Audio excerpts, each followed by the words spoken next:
Assalamualaikum warahmatullahi wabarakatuh. Yang kami takdimi Ketua Yayasan Pondok Pesantren Zainul Hasan Genggong, yakni Kiai Haji Muhammad Hasan Mutawakkil 'Alallah SHMM, dan yang saya hormati Rektor Universitas Islam Zainul Hasan Genggong, yakni Bapak Abdul Aziz Wahab BAMAG. Yang saya hormati Dekan Fakultas Tarbiyah, yakni Bapak Ahmad Humaidi MPDI, dan yang saya hormati Kaprodi Prodi PAI, yakni Ibu Kustiana Arisanti MPDI, dan dosen pengampu Makul Studi Akhlak Tasawuf, yakni Ibu Umi Lailia Maufiroh MPDI. Perkenalkan, saya Robiatul Adawiyah, PAI 2D. Saya di sini akan menjelaskan tentang pengertian sumber normatif tasawuf Al-Quran dan hadis. Saya di sini akan menjelaskan tentang pengertian sumber normatif tasawuf Al-Quran dan hadis. Tasawuf suatu konsep dalam Islam yang berkaitan dengan aspek spiritual dan batiniah. Berikut adalah beberapa aspek penting terkait tasawuf. Di antaranya, 1. Sumber normatif. Tasawuf berpegang teguh pada norma dan aturan-aturan yang berlaku dalam Islam. Landasan normatif dalam tasawuf adalah hukum yang dibuat oleh Allah Subhanahu wa Ta'ala yang mengatur tentang baik dan buruk, mati dan hidup, serta surga dan neraka. 2. Sumber tasawuf. Al-Quran sebagai sumber utama ajaran Islam mengandung muatan-muatan ajaran yang relevan dengan tasawuf.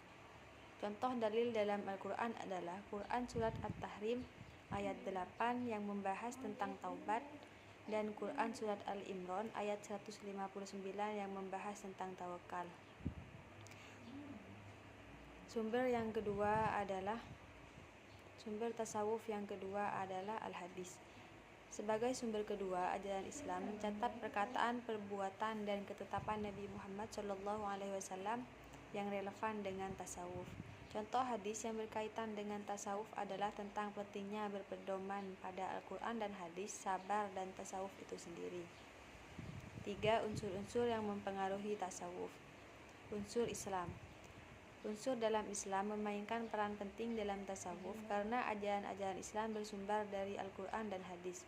Unsur luar Islam juga mempengaruhi perkembangan tasawuf, seperti unsur Masehi yang mempengaruhi sikap fakir, unsur Yunani yang mempengaruhi metode berpikir filsafat dalam tasawuf, unsur Hindu atau Buddha yang mempengaruhi cara ibadah dan mujahadah, unsur Persia yang mempengaruhi hubungan politik, pemikiran, kemasyarakatan, dan sastra dalam tasawuf. 4. Konsep-konsep tasawuf. Di antaranya adalah taubat. Taubat merupakan proses menyesali dosa dan berketetapan hati untuk tidak mengulangi kesalahan. Tawakal adalah sikap menyerahkan diri kepada Allah Subhanahu wa Ta'ala dengan sebenarnya. Sabar. Sabar adalah kemampuan untuk sabar menghadapi cobaan dan tantangan dalam hidup. 5. Tujuan tasawuf. Tasawuf bertujuan untuk mendekatkan diri kepada Allah Subhanahu wa Ta'ala melalui jalan bertasawuf. Hal ini sebagaimana tercantum dalam hadis qudsi. Siapa yang memusuhi wali, hamba kekasihku, maka aku akan menyatakan perang kepadanya. Hadis riwayat Bukhari Muslim, yang menunjukkan pentingnya memiliki hubungan yang dekat dengan Allah Subhanahu wa Ta'ala. Terima kasih. Wassalamualaikum warahmatullahi wabarakatuh.